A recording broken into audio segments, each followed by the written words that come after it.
Assalamualaikum warahmatullahi wabarakatuh. Sidang Pengadilan Negeri Jakarta yang memeriksa dan mengadili perkara-perkara pidana kasus pembunuhan David Ozora pada tingkat pertama dengan cara pemeriksaan dengan terdakwa Saudara Mario Dandi pada hari ini Minggu 3 September 2023. Untuk itu diingatkan kepada seluruh peserta sidang untuk tidak mengaktifkan alat komunikasi dan tidak melakukan hal-hal yang dapat mengganggu jalannya persidangan. Baik, sebelumnya demi kelancaran persidangan ini ada baiknya kita berdoa terlebih dahulu. Berdoa dimulai. Berdoa selesai. Majelis hakim dipersilakan memasuki ruang sidang. Hadirin dimohon berdiri.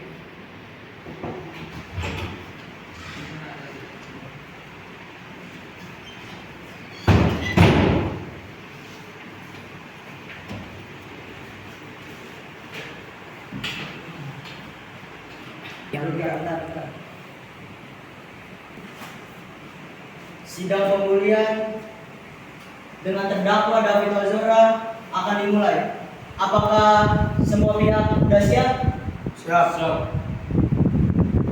Selanjutnya hakim ketua memerintahkan jasa penuntut untuk memberikan klarifikasi dari saksi. Pada jaksa penuntut. Baik. Untuk saksi, sebab apa kau berada di lokasi penganiayaan? Baik, saya hanya mengikuti perintah dari beliau bahwasanya ingin memperkenalkan pacar barunya si AG. Jadi saya hanya ikut tanpa sepengetahuan bertemunya mereka berdua. Pada saksi, tolong ceritakan pada pengadilan apa yang Anda lihat. Di saat itu terjadinya perkelahian dengan menghadap korban. Dari menendang bagian kepala korban, izin mempraktekkan yang mulia. Izin.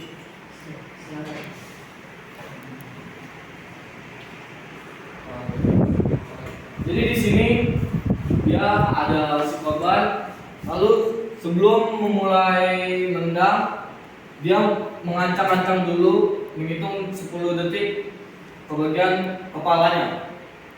Lalu setelah menghitung ancam-ancam, kemudian dia menendang kepala si korban. Begitu. Lalu kenapa Anda tidak mengisahkan?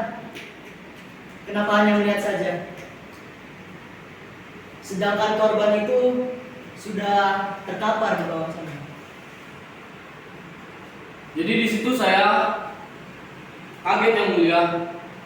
Saya bingung mau bagaimana. Selanjutnya jaksa penuntut memanggil Mario untuk memberikan kesaksian.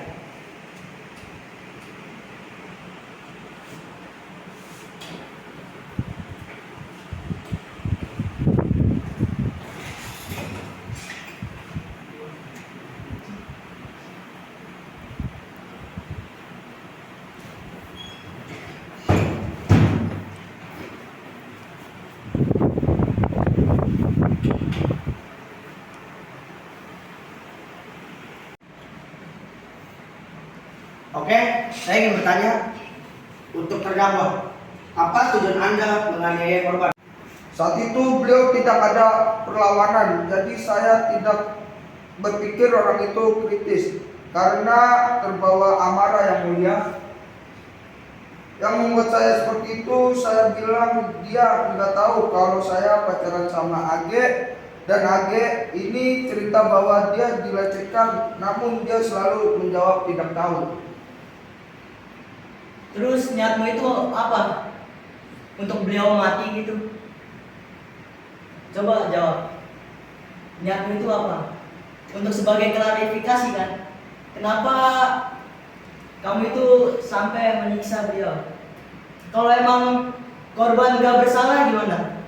Kenapa kamu harus paksa untuk menjawab yang tidak bersalah itu? Kepada Mario, apakah Anda mengakui tindakan pembulian yang Anda lakukan?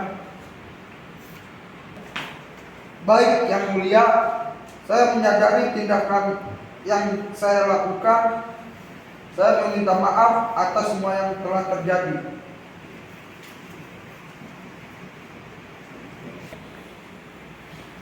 Selanjutnya hakim memerintahkan penegak hukum untuk mempertimbangkan hukuman. Baik, ini untuk saudara Mario hukuman-hukuman yang Anda dapat. Yang pertama, terdakwa masih berusia 19 tahun, masih muda, dan masih bisa memperbaiki perilaku perilakunya. Kedua, terdakwa berperilaku sopan saat persidangan. 3. Terdakwa mengakui terus terang perbuatannya. 4. Terdakwa belum pernah dihukum. 5. Terdakwa menyesali perbuatannya. Dengan besarnya, pidana penjara yang diancam dalam pasal 355 dan 353 harus ada ukuran yang jelas, sebagaimana dimaksud oleh undang-undang. Terima kasih. Selanjutnya pembacaan amar putusan dan vonis untuk terdakwa oleh hakim ketua. Berdasarkan bukti dan kesaksian yang telah diajukan, pengadilan memutuskan bahwa Mario bersalah atas tindakan pembulian ini. Mario akan dikenakan hukuman sesuai dengan pasal 353 ayat 2 KUHP dan pasal 355 ayat 1 tentang penganiayaan berat dengan hukuman 12 tahun penjara.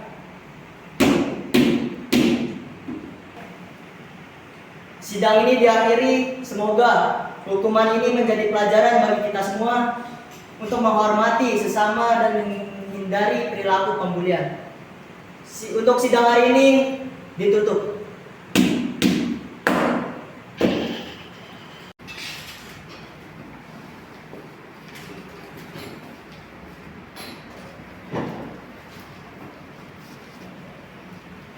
Dukungan.